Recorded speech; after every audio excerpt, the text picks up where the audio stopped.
Even so he spake, but I answered him, saying, Old man, thou knowest all. Wherefore dost thou question me thereof with crooked words? For lo, I am holden long time in this isle, neither can I find any issue therefrom, and my heart faileth within me.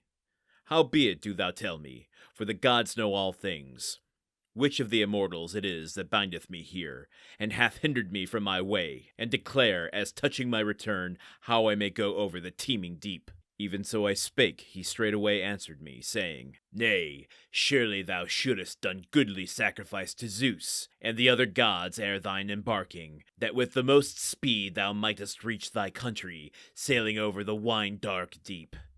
For it is not thy fate to see thy friends, and come to thy stablished house and thine own country, till thou hast passed yet again within the waters of Aegyptus, and the heaven-fed stream, and offered holy hecatombs to the deathless gods who keep the wide heaven. So shall the gods grant thee the path which thou desirest. So spake he, but my spirit within me was broken, for that he had bade me again to go to Aegyptus over the misty deep, a long and grievous way. Yet even so I answered him, saying, Old man, this will I do, according to thy word.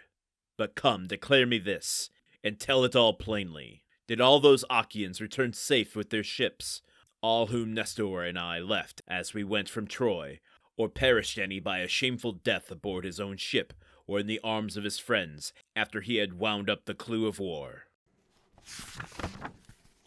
It's been a long time since I was an active video game player, so forgive me if this reference is no longer applicable to modern gaming.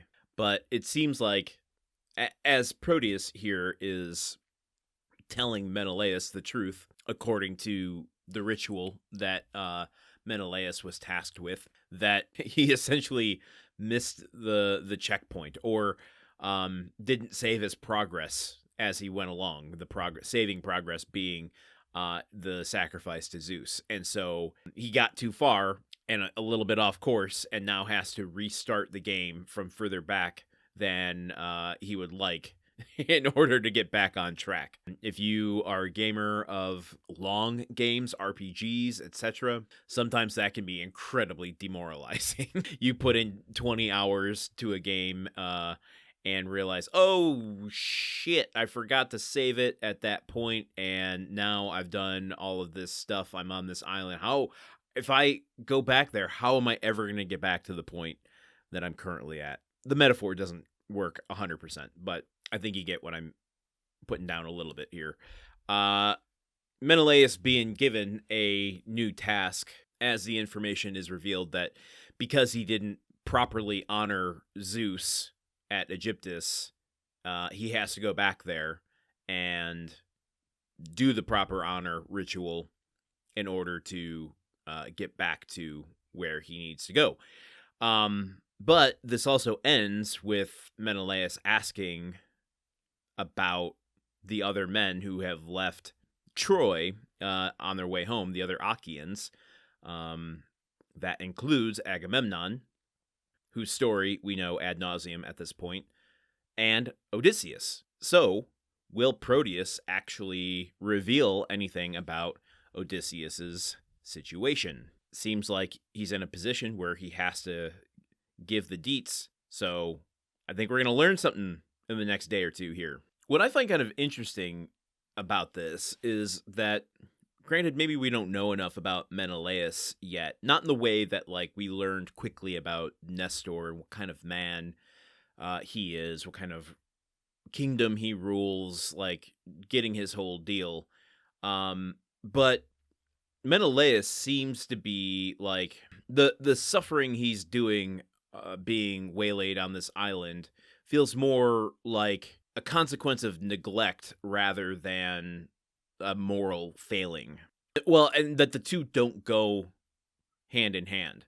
I guess, yeah, I mean, like, if we're to take at the beginning of this book, Menelaus mourning and grieving with Telemachus over Odysseus's fate, that happens after the story that Menelaus is presenting us now. It's possible that perhaps that mourning is coming at having learned a lesson due to a moral failing, but based on what Nestor said about just an argument between the men on how to get home, that Menelaus, probably thinking of his men over the gods, particularly after 10 years in Troy, want to do right by them and get them home quickly. That doesn't seem like a moral failing. It's just neglect to do his, divine rituals. So, I understand the punishment by Zeus in this case, but I don't think it's necessarily a reflection of his, moral and ethical character. The last thing I'll say about this, just to kind of wrap up today's episode, is I know we haven't talked too much about the Iliad here, but the fact that we go from that story into the Odyssey, and this taking place however many years after the Iliad, there is no book, there's no single story that talks about all of these men and how they got home, those adventures they all experienced. So when we're being relayed Menelaus' story, when we're being relayed Agamemnon's story through Nestor and Nestor's own story, those are the continuation of the Iliad, told basically in flashback here. One thing I want to do research on for myself is just what was the time period between when initial audiences would have experienced the Iliad versus the Odyssey. Were they written concurrently? Were they performed concurrently? Because I think if you're doing one, big festival and you go from the Iliad into the Odyssey, then you don't need as much connective tissue. You need to truncate some stuff in order to not be there for a full year of a performance. But if there was time between them, then this is an interesting way to tie the two together to remind folks of what happened. And I'm not going to go into it today, but I think it's worth acknowledging at some point and going into defining the different eras of Greek mythology. Because the Iliad, the Odyssey, a handful of other popular stories like Hercules and Theseus and Perseus, they're all from the heroic age, which is a distinct era different from the divine age. I don't know what the exact term is for it, but the stories of Zeus and Athena and Hera and Hades and Ares, those are all gods and they all have their own story. But then we're into the heroic age where the gods are playing a more circuitous role in everything, except for Athena, who is directly involved here. So I think, it'd be good to define those things so that, we can kind of orient ourselves and see how these characters interact with each other and what that means, and B, how audiences of the time would have processed that. Because as we said before, this is essentially history to initial audiences. Whether it's direct, literal history, or just kind of a religious allegory history, I still don't have a full grasp of, but knowing the difference between those two things, I think will be important to kind of orient us to how this story is actually landing. Okay, that's all I got for today. Join me here tomorrow with a little bit more of Menelaus' story and maybe some news about Odysseus. Until then, okay, goodbye. Odyssey is part of the Gruntwork Podcast Network. The show is produced, edited, and hosted by Landon Solano. The original text of The Odyssey, written by Homer.